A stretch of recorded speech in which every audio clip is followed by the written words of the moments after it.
And welcome to today's live Q&A. My name's Tammy. I'm the head of video content at Inside Uni, and I'm going to be your chair for today. So this Q&A is our how to make the most of your gap year. So Inside Uni is a non-profit student-led project aiming to make Oxford and Cambridge applications more accessible. We crowdsource application advice from current students, which you can find for free on our website, insideuni.org. We've put this link in the description box below, so feel free to go look. And today's topic is, as I've said, on the topic of gap years. We have some wonderful panelists who will be here to talk about their gap year experiences. So before we start, I think it's important to emphasize that what one person found productive during their gap year may not necessarily be what everyone finds productive. So a gap year experience is very specific to and individual to you. So just keep that in mind when you're listening to everyone else's experience. So we have some pre-submitted questions, but we'll also be taking live questions in the chat. So please feel free to say hi in the chat and just comment your questions and we'll be passed on those questions. So first, I think it would be worth our panelists just introducing themselves. So I'm going to pass it over to Victoria. Hi, everyone. My name's Victoria, and I study geography at Cambridge. And so briefly on what I did in my gap year, I did an internship in consulting, an internship in the charity sector, and then I went to go and travel in Silicon Valley. And I did quite a lot of volunteering as well, so helping students with their application to university, because by the time I was on my gap year, I already had my Cambridge offer. Chimdi. Hi guys, my name's Chimdi. I'm going to be studying theology at Oxford. In terms of what I did in my gap year, I did like a lot of different things. I had an internship, but then I was also tutoring. And then for the second half of my gap year, I just focused on just chilling. Yeah, because of coronavirus, kind of put a spanner in my travel plans. So yeah. Niam. Hi everyone, I'm Niam. I'm starting Cambridge University and I'm doing history. I took a gap year because the first time around I applied to Oxford, I didn't get in and I wanted to apply to Cambridge. During my gap year, I worked as a tutor, worked in a small startup, and like Chimdi, I was meant to go traveling, but Corona came and ruined all of that. Andrew. Hi everyone, so my name's Drew. I'm studying law at Cambridge and I took a gap year similar to Niam. I applied to Cambridge and I had an offer, but then I missed my offer because I had an issue with my exam. So I spent my gap year studying for retaking that module, reapplying, and I also worked part-time. I went traveling for the first half. I went solo traveling in France and Italy. And then I like theatre, so I decided to do a musical towards the end. Thank you, everyone. So I think it would be good to talk about what made you apply to Oxbridge. And first, I'm going to start with Victoria. Yeah, so what made me apply to Cambridge in particular, I was quite fortunate to get quite involved with a variety of third sector charities that was able to give me quite a lot of assistance when it came to applying to Cambridge. So I went to state school and I'm the second person in my school to go to Cambridge. So I didn't really know that many people in my immediate network.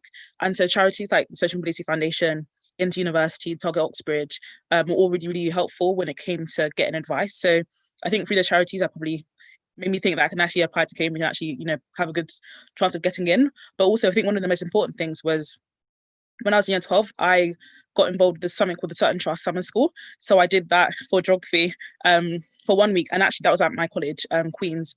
And that was a great insight into what it would be like to study at Cambridge, especially doing my course. And I think that was probably one of the key reasons as to why I wanted to apply to Cambridge, because I'd experienced the course, I'd met the people. And also I kind of thought to myself, I've got 5 options for UCAS. I might as well choose Cambridge as one of them, because you never know what you could gain from the experience. But I think beyond that, why did I choose Cambridge? Obviously, it's like a well-renowned university, but I think for me, it's definitely the course. The geography course at Cambridge is really, really enjoyable, and it definitely has a nice mix of human and physical geography topics. I guess those are my reasons as to why I picked Cambridge in particular. Niam.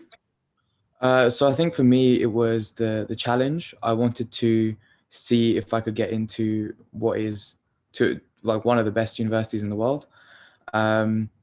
There's plenty of good universities in the UK, obviously. I mean, LSE and UCL, but they don't have an admissions process that's the same as Oxbridge, and it really, really tests you and really how much you enjoy your subject. You'll find out during the test and the interview. So the first time around, I chose Oxford because I saw Brasenose College and I fell in love with it. And once that didn't pan out, I wanted to try Cambridge because obviously you can't apply to both in the same year. And I chose King's just because of like the location, how amazing it looks, how iconic it is. And yeah, thankfully the second time around, it all worked out. But yeah, I think for me, it was just, I wanted to prove to myself that I was capable of doing this. And if I feel like if you really, really apply yourself, it's definitely doable. Thanks. And Chimdi? Yeah, so first time round, I committed to Oxford just because I loved it. I think the main thing for me that pushed me over kind of the ledge to applying was going to the opening and just being like, wow, I could actually live here for 3 years and be with all these people, and it's just really cool. First time around, I applied for law. I'd always wanted, since I was like a kid, I'd always wanted to be a lawyer. So I was like, okay, cool. If I want to do law, like, why not go to the best union, like one in the world, and study it.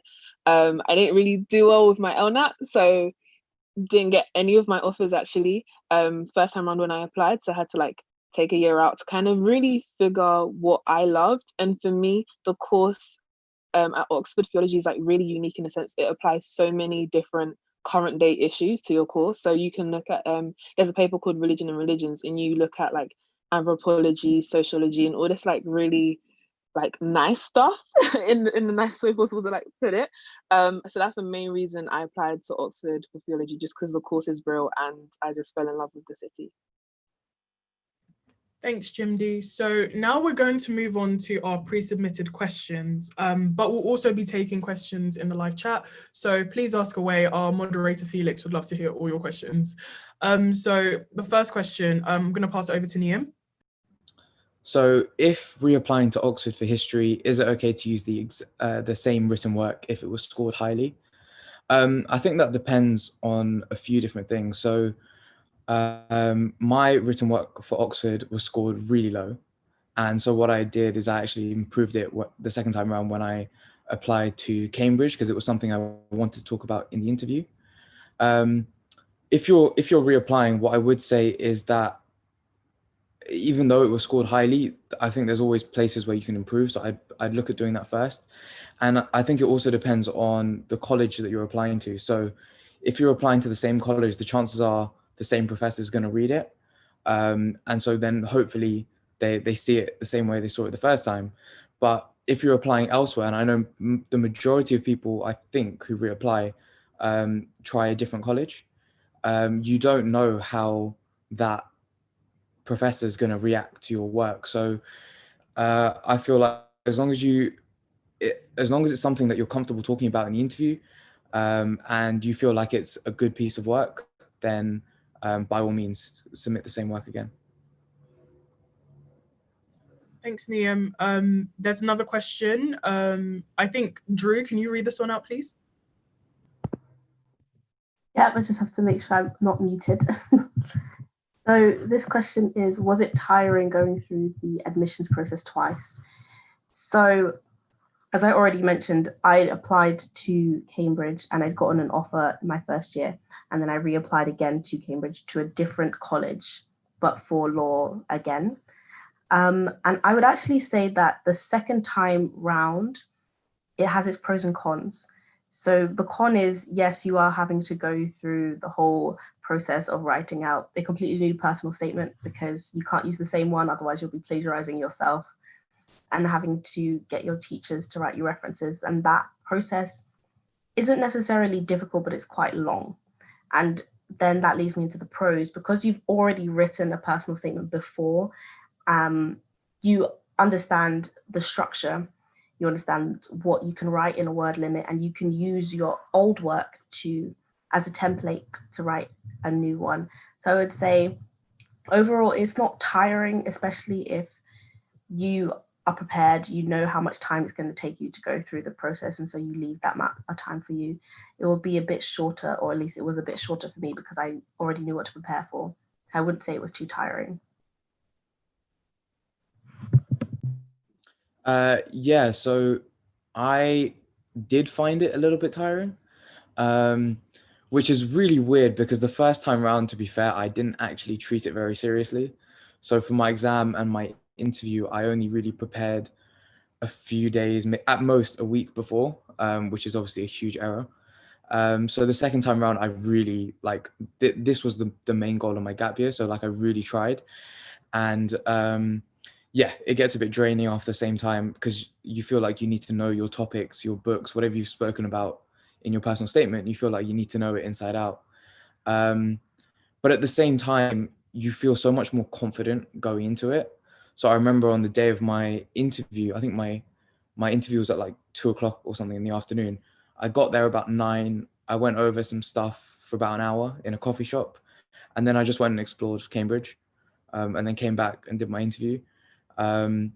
So there's pros and cons. It can get a bit tiring, but the confidence kind of aspect that you have afterwards can be really, really valuable. Thank you so much.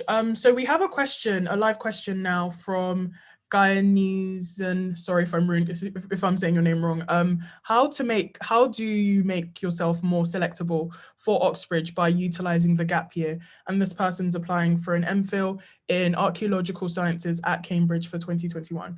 Well, none of us are master's students, so we can't really speak on that process, but we can speak as undergrads. And I'm going to quickly pass on to Chimdi, who wants to say something. Yeah, sure. So, because second time around, I was applying for a completely new subject.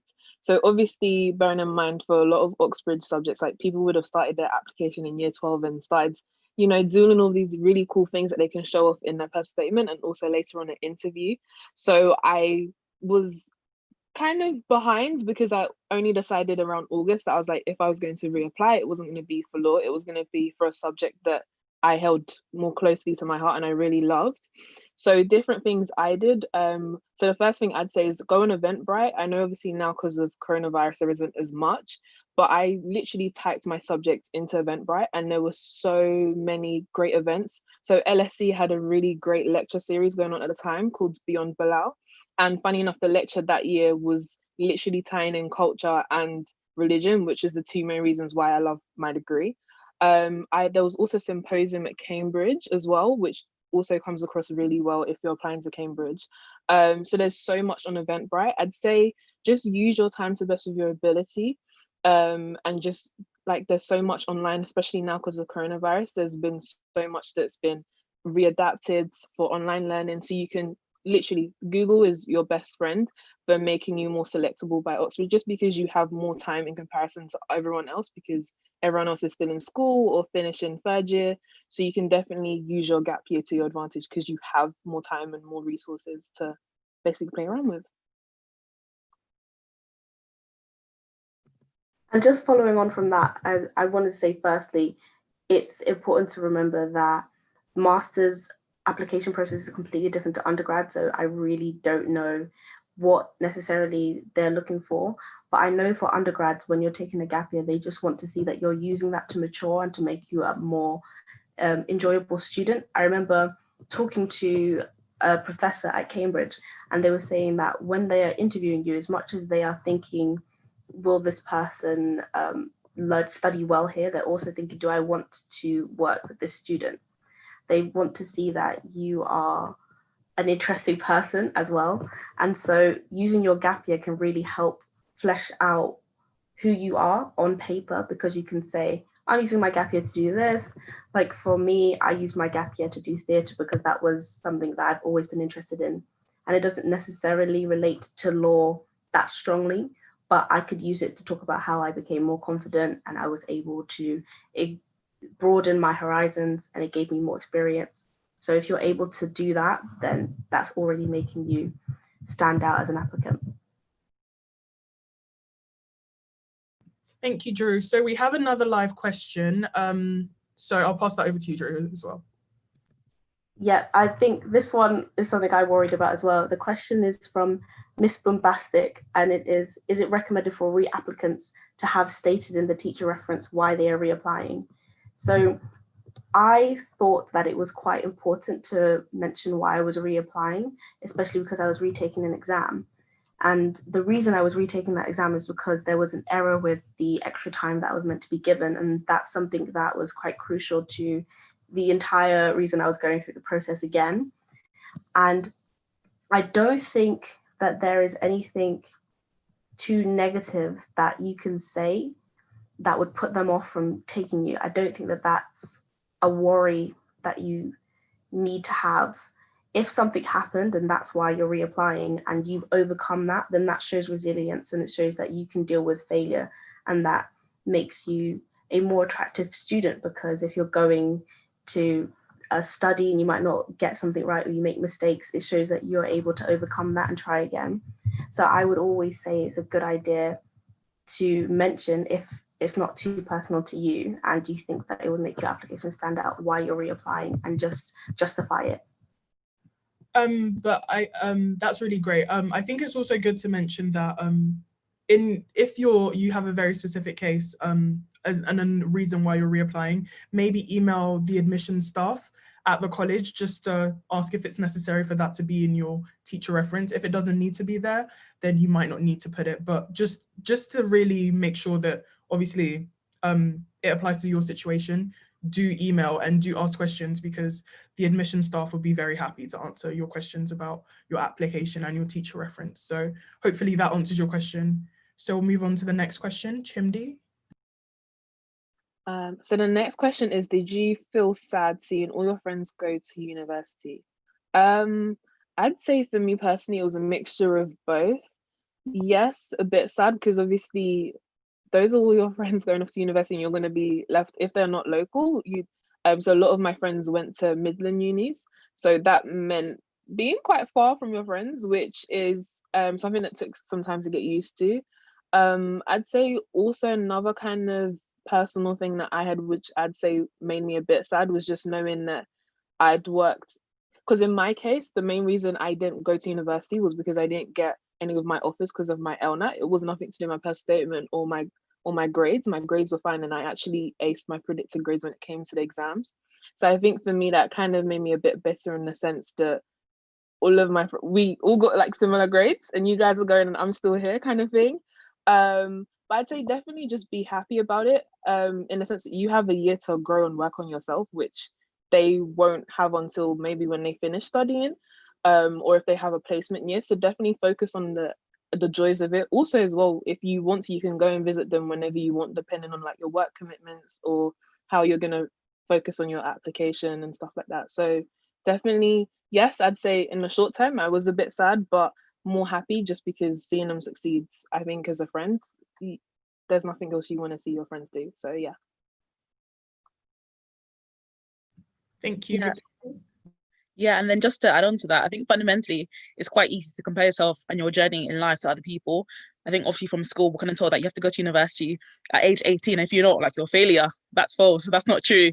And I think if anything, the advice I would give to my younger self is realizing that comparison is a thief of joy. You know, when you end up comparing your life to other people, you end up quite miserable, and you don't want to be miserable in life, do you? So fundamentally focus on your own life journey.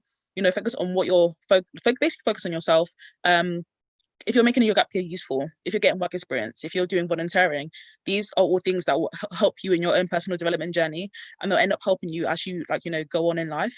And like myself and Drew are going to talk about the pros and cons of gap years, but there's so many positives to a gap year. So I think it's less about worrying about, oh, like seeing your friends on Snapchat and seeing them on Instagram having fun.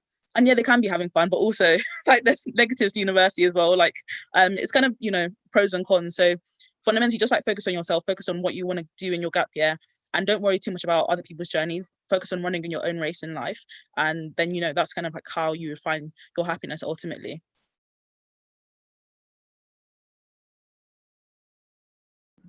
Chimdi. Yeah, sure. So the next question we have is, how did you deal with any backlash from people who were against you doing a gap year? Really good question. I would say this is something that I faced quite a bit initially, mainly because going from wanting to study law to theology. Number one, drastic change, but also I think kind of the connotations you get with studying theology. It's like, oh, why do you want to study theology? Do you want to become a pastor? Do you want to become the next Archbishop of Canterbury? Whereas studying theology doesn't mean you want to go into the church. It's nothing like that at all. So I think for me, it was more so the fact because people didn't understand my degree, which is a given, to be fair, is a really old, I think one of the oldest degrees that there is. And it dates back centuries. So people, in terms of the modern day kind of adaptations of the degree, don't really understand it. So in order to overcome that first hurdle, it was to just develop a deeper passion for my subject, because I think fundamentally, if you love your subject, people who are close to you and were initially against it will buy that and kind of leave you alone a bit. I'd say also another barrier I had to overcome was convincing my school that I really wanted to apply to Oxford again. I think obviously first time round I had a lot of challenges when it came to my application, and obviously translating my applications to others. So definitely trying to convince them that actually, yes, I want to study theology, I want to study at Oxford, did take a bit of time, but as long as you love your subject, at the end of the day, it's you that's going to be studying it at that university. So just be so sure in yourself, and literally the backlash will just it'll fall back, because at the end of the day, if you love it, if they don't love it, then that's really up to them. So yeah, that's my answer for that question. Victoria? Yeah, and yeah, literally, I really agree with what you've just said. And then just to add on to that, so I wrote an article for Black Ballad, which is an online publication, about my gap year. And I pretty much talked a lot about how, because my parents, migrated to the country around like 25 years ago, being a second generation, third generation migrant, it's not very common for, I guess, us to do gap years. I think our parents just want us to go straight to university or straight into work. And as a result of that, I did have to, basically create a good list of what I was going to do on my gap year, make sure everything was outlined each month. So that meant when I was speaking to teachers, when I was speaking to my family, they knew that I wasn't going to not utilize the year to the best degree. So fundamentally, I guess the advice I would then give is make sure you plan out what you're going to do in each month. Make sure you're just showing your family or teachers or people who are, I guess, doubting you, that you're really, really proactive in actually making sure this year is going to be useful for you. I think often it's quite easy to see a gap year as a year out. I don't see it that way. I think it's a year in. If you do actually be proactive and do a lot of like really useful opportunities, it can actually be a year in rather than a year out where people think you're lazy, but actually it can literally be life-changing. For me personally, it was like quite transformational. So fundamentally, make sure you plan what you need to do, and then just make sure you're showing people around you that you are planning, so that when your gap year pretty much starts, you're not just sitting at home doing nothing, even though that can be quite nice sometimes, but it can get a bit much sometimes. Thank you. And I think you have the next question as well. Yeah, so the next question is, what advice would you give on finding opportunities on a gap year? So for me, like Chimdi mentioned, the internet, utilize the internet whilst it's free.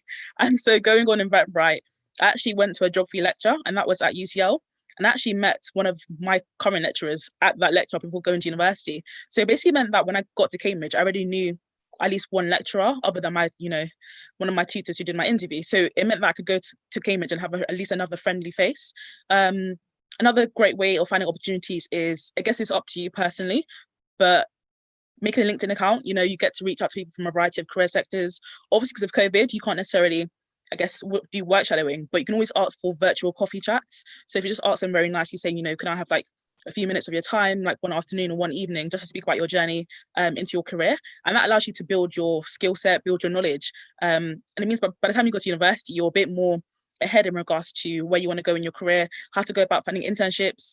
And I think through that, it meant that by the time I got to university, I already knew what spring weeks were, because, you don't know what spring weeks, or I didn't know what spring weeks were from my school, but it meant that I knew what spring weeks were because I was actually getting involved, speaking to people who are currently working in a variety of career sectors. So yeah, definitely just to wrap up, like LinkedIn, Eventbrite, asking for virtual coffee chats, also doing speculative applications. So these are basically applications where, a company or a charity might not say they're doing work experience, but if you're just sending your CV, sending a cover letter, just ask and inquire, then probably ask them, is there any chance I could come in for a few days, or at least speak to like someone who works there just to get an insight. And obviously because of COVID, that's going to be disrupted, but I guess looking into the future, you know, a few months ahead, fingers crossed, things would be a bit more different. So definitely asking with like speculative applications. And so your question, what is a spring week? Spring weeks are basically an insight into a certain career in your first year of university, or your second year of university if you do a 4-year degree, like engineering. And they basically help you with knowing more about the career. But also if you do really well in the spring week, especially within investment banking, you can then get it converted into a summer internship and, you know, basically that's work experience. And if you do really well in some internship, you can get it converted into a graduate job. So yeah, that's basically what a spring week is, just to have the definition of that. I think also the other thing that I think people need to remember as well with opportunities is that I feel like it's not all about like a career and like making contacts and all that kind of stuff, because at this period of your life, I feel like you're never going to get it back. Like a year where you're like 18, 19, where you don't have a ton of stress, where you don't actually need to be worried about all of this yet. I mean, obviously it's good to bear that kind of stuff in mind, and that can help make it productive. But like, well, I really wanted to go traveling for 6 months, which I think that it would have been an amazing experience that I don't know now where that time's going to come from, potentially when you finish uni. But I think all these things where you're looking at like getting ahead with your career and future trajectory, that can be amazing as Victoria's outlined, but it can also be amazing to take this time to actually focus on your own interests. So whether that's art, music, whatever it is, you have a different amount of time now where you can do something different with that. So for example, I know people with musical instruments have gone to perform at like care homes and things like that, where normally they wouldn't have the time. So I think it's important to remember that you can have a balance to it as well, and you can really take this time to hone in on your interests and really level up on those. Thank you, Niam. So I'm going to pass it on to Chimdi. Yeah, I just wanted to add on to what Niam and Victoria just said, because obviously we've had Victoria who focused on careers and Niam who wanted to focus on traveling. And I think it's really important to remember your gap year is your gap year. There isn't one formula to this. If not, so many more people would be okay with gap years, would understand them more. And I think there'd be something that everybody would want to do. So I think it's important to know that it's all about you. So if traveling is for you, sure thing, go for it. If working is for you, go for it. You could either do a mixture of the both, which is what I actually was going to do. Just make sure that you're using it for your growth and you're not doing it for anyone else, because fundamentally you're going to look back and it's all going to be in your memories, not everyone else's. So just make sure you're doing what is best for you and what is really important to you, essentially. So yeah.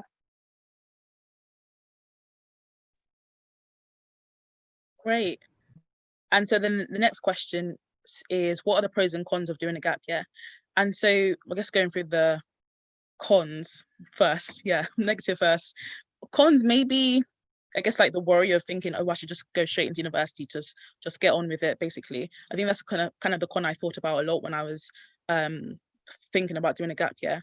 And then I guess onto the pros. So my gap year, I did a bit of traveling. So I worked in Newcastle for a bit with the company I was with, but then also I was traveling around California in the summer of my gap before starting university.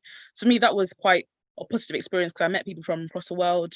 I got to visit the Stanford campus, got to go to really cool events in San Francisco and Oakland and Berkeley, got to see frat houses. It was quite a cool experience. And I feel like if I didn't do a gap year, then I wouldn't have really gotten that opportunity. So which kind of goes to my next point about the pros. Money, once you have a gap year, if you're working, you can actually earn money. I think there's also quite a stereotype about what a typical gap year student is. And I think for me, especially speaking to my other friends who are from similar financial background, I think we were just saying how doing a gap year and actually earning money meant that by the time we got to university, we had a bit more savings than, just I guess relying solely on student finance. And then one of my friends who comes from a low income family, she worked for a lot of her gap year. But it meant that when she ended up doing student finance, she only actually took a really small amount of her maintenance loan. So it was actually quite a positive experience for her. So earning money is a positive. Meeting different people from a variety of spaces, you can meet people anywhere in the world. I think you get a better understanding of who you are as a person. Obviously, if you're on a gap year, your friends are going to be at university. Basically means you have to find friends by yourself. So it means that you have a better understanding of, you guess, like what you like, what you don't like, and how that's like quite positive. So yeah, because I guess it kind of makes you like a more overall more rounded person. So yeah, you can do the traveling, you do work experience, and I guess like yeah, basically what Chimdi says, like fundamentally just do what you want to do what you think will be like most useful to you, and also fundamentally it's a break from academia.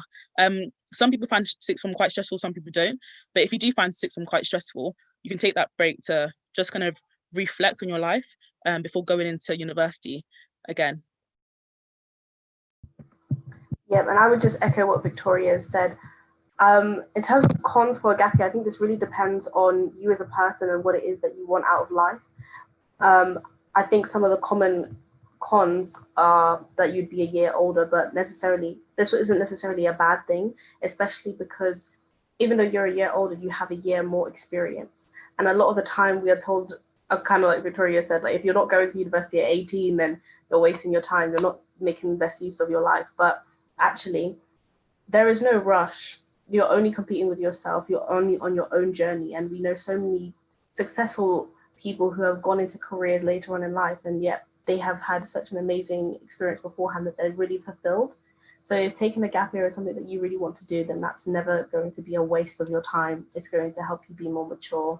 This is going into the pros. This is going to help you be able to deal with the changes in authority. I found that this was something that I really learned in my gap year, because university is not like sixth form, it's not like college, it's not like school. Your lecturers aren't like your teachers. They are there to facilitate your learning. So you have as much interaction with them, and at Oxbridge with your supervisors, the people who do your small group teachings. You have as much interaction with them as you want. If you need help, then you email them, and it's all very much on you. And I would say, if you're coming straight from the background of your teachers have the authority and they tell you to do assignments and homework and that, if you miss out, then you'll get detention. Then university will be a very big learning curve for you. Whereas in your gap year, if you're taking time out to work or volunteer, you're going into that sector of employment, it will show you a completely different side of what life is like and install that kind of adult living mode into you that you can bring to university. And those are the only like two pros I want to reiterate, but everything else is what Vic said. Yeah, great. And so the next live question we've got is, what apps and websites would make us utilize the best of our gap years? So doing courses like FutureLearn, and I guess how to like utilize your gap year. So from my personal experience, I literally just typed in gap year advice on Google and basically just like read what like the first few websites were.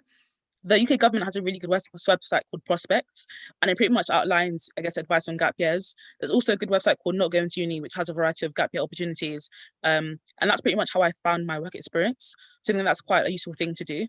I think other resources that you can get quite involved with is like, FutureLearn, doing online courses, and I think Tammy and a few others will like add on to that as well.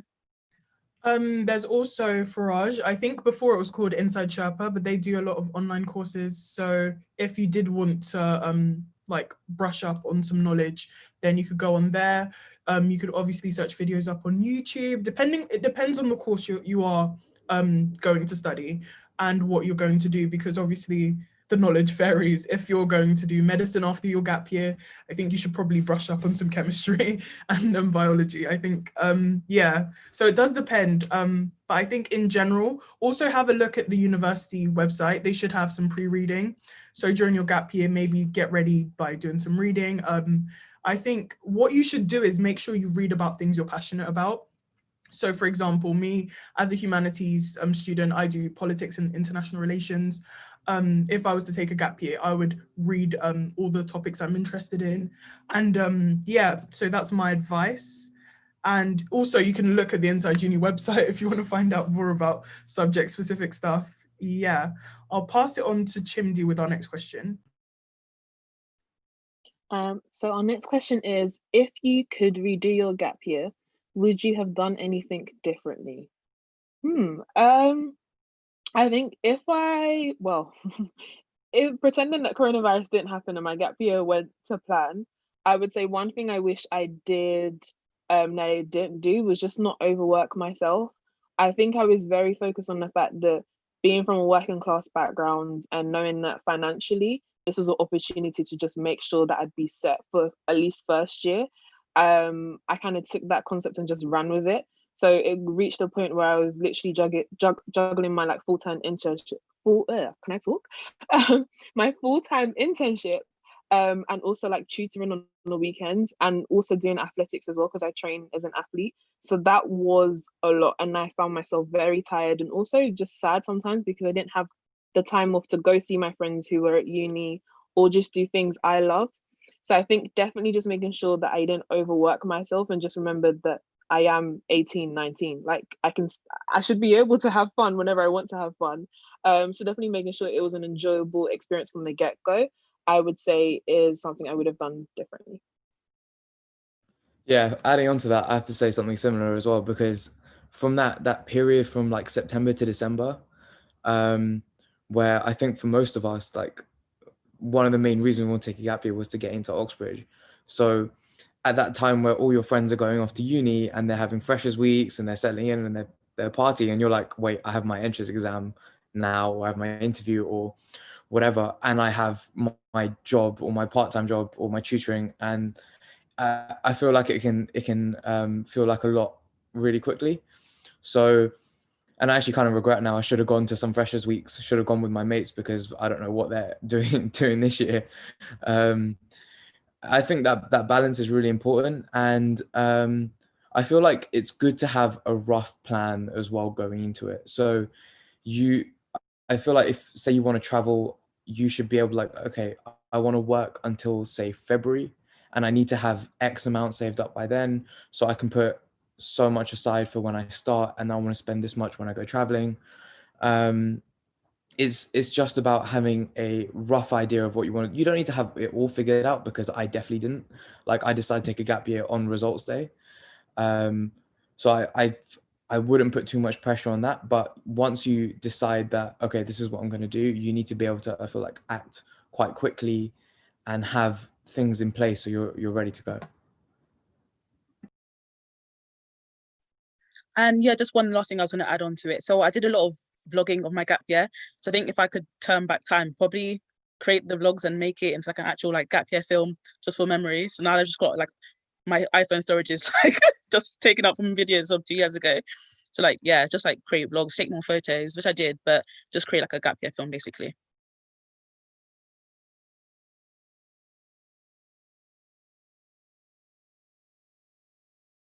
Chimdi, can you read the next question? Yeah, so next question is, did you have concerns about finances for your gap year? I would say yes, I did, just because for the last bit anyways, I knew I wanted to like travel, or at least go like to 1 or 2 countries. So I'd say in terms of that, maybe if you like were like me and had a few concerns, start with working first and plan for your traveling to be towards the end. Also, the perk of having it towards the end is by that time your friends will be like back from uni, so you guys can go together. I'd say one thing that I wish I'd looked at, which I didn't, was there's actually a lot of gap year grants out there that you can apply to. So there's a website called Mo, I think. If you Google that, there's quite a few gap year grants. But if you just Google just in general, just gap year grants, there's a lot of people who are just helping people out who are going on gap years. Yeah. So the next question, Niam, can you read that? Yes. So, did COVID ruin your gap year? So yeah, clearly, clearly it did. 6 months of traveling that I had planned out perfectly, all in the bin.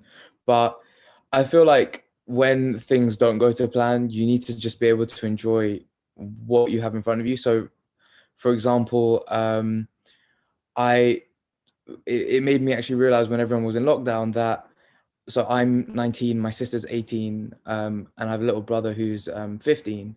And that 6 months or however long it was that we were all like under house arrest, is probably the last time that all of us are going to be together like for that amount of time, probably ever again. Which is kind of sad, but it also makes you appreciate, okay, well, I couldn't leave for 6 months, but I also got to spend this time that I wouldn't have been able to do otherwise. In terms of alternatives, I actually worked out kind of crazy. I took that money that I had saved up to go traveling, and I'm sure someone might have heard of like Gary Vee, and he's been talking about investing in sports cards. So I learned that market, which is kind of like a stock market in that way, revolving all around sports. And yeah, I mean, the financial side of that has been crazy now going into first year. So instead of starting my first year with literally zero in my bank account, it's like a completely different story. So I feel like as long as you're looking for opportunities and you can appreciate what you have put in front of you, and just understand that, okay, things didn't work out, what can I do now, instead of just being upset about it, you can find that there's always something you can do. I'd say also to add to that, just in terms of alternatives, because I was saying my gap year kind of took a turn when COVID came out. I'd say alternatives. So what I did, because I learned Spanish in year 13 and I really enjoyed it, so I found an online course and just kept going on with that. Also for me, COVID was a wake-up call that I don't relax as much as I should. So just signing up to Disney Plus, which came out in March, has literally been the icing on the cake, and just working through some old series and just getting a bit of a deja vu before uni starts.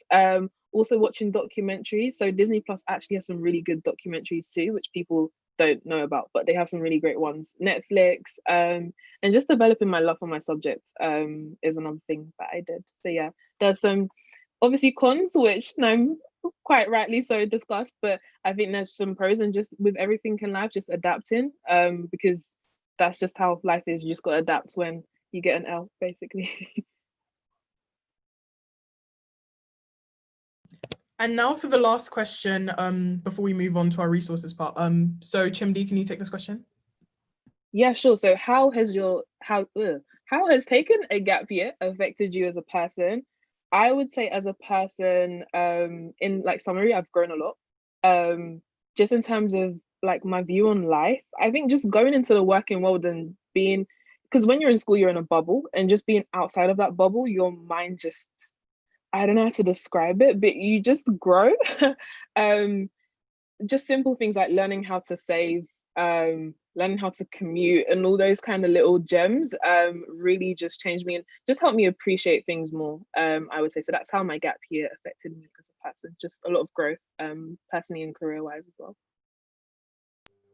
Yeah, I would add to that as well, because in my gap year, I had a part-time job in a bakery, and I was a team leader. So I was the person who was in charge of everyone. And that was a completely new position of responsibility I'd never had before. And that really forced me to come out of my comfort zone, to be able to show authority, not in a crack whip kind of way, but just in a way that you'd have to do when you're working. And that has helped me in my degree, because I'm able to then say, if I can't do something, or if the way that the supervisor asked me to work isn't working for me, I'm able to then make my degree my own and take control of it. Sorry. And that's not something that I would have had the confidence to do beforehand. But it gave me the experience working in the industry I want to go into. So I was able to get law work experience. And so I was able to network, meet people there. And that has then helped set me up further outside of life. Further on in life. And so I would just say my gap year really helped me mature and everything. Thank you so much, Drew. So now we're moving on to our final question. So what is the one thing you wish you had known, or one piece of advice you would give to students currently considering the option of taking a gap year? Drew, to you first. Right, okay, so I took my gap year as very ad hoc, almost similar to Niam. I decided to take my gap year after results day. And so I didn't really have anything planned. And if I were to change anything, that'd be one thing that I would change. I would actually plan it. But at the same time, I did enjoy so much of my gap year the way that it panned out. So I would just say, if you're thinking of taking a gap year, really think about what you enjoy and the sort of things that you wanted to do but you put on hold.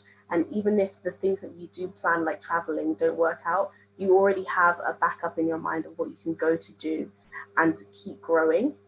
And I would also say, in your gap year, there's no excuse for you to not study if that's something that you want to do. If you want to keep your mind fresh if you're worried that you might not do that if you're not at school or in structured education. Just type in on Google resources for the subject you're studying.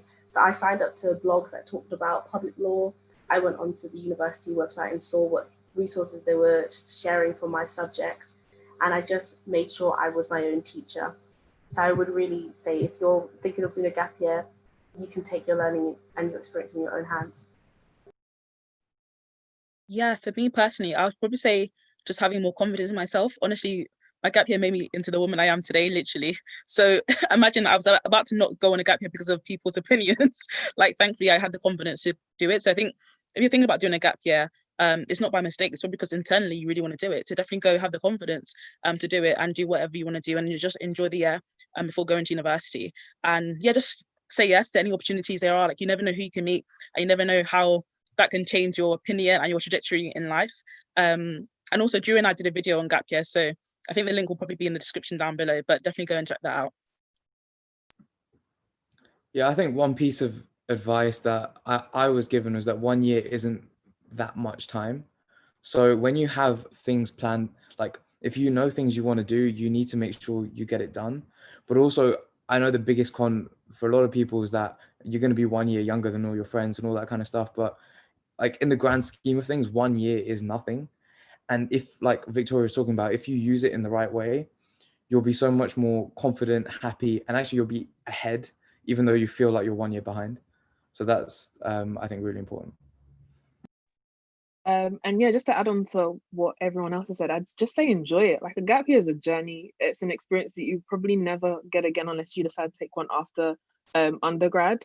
So just enjoy it, lavish in every experience you get. Say yes to every opportunity, like Victoria said, because I think that's one thing I definitely wish I'd done from the get-go rather than pushing things and procrastinating. Yeah, so I'd say just enjoy it. It's a brilliant experience, and for anyone who's going on a gap year or considering it, like, good luck to you. It's brilliant and you'll definitely enjoy it. Thank you so much, guys. And that's the end of our How to Make the Most of Your Gap Year Q&A. I hope you'll join me in giving a big thank you to our panelists for giving up their time to be here. And just to echo everything they've said, do what's best for you, not for everyone else. Make sure to visit the Inside Uni website, insideuni.org, and subscribe to our YouTube channel to stay up to date with our videos. That includes today's Q&A. If you want to rewatch it and our future video series on interviews and personal statements, have a look on our channel. And as I mentioned earlier, there are also a lot more free resources on our website, so go and check that out too. In the meantime, let us know your thoughts on this Q&A or on future events you would like to see us run. Get in touch with us via our social medias, which will be linked in the description. And please do follow us for updates. Thank you very, very much for joining us today. And we hope to see you all at our future events. So bye, guys.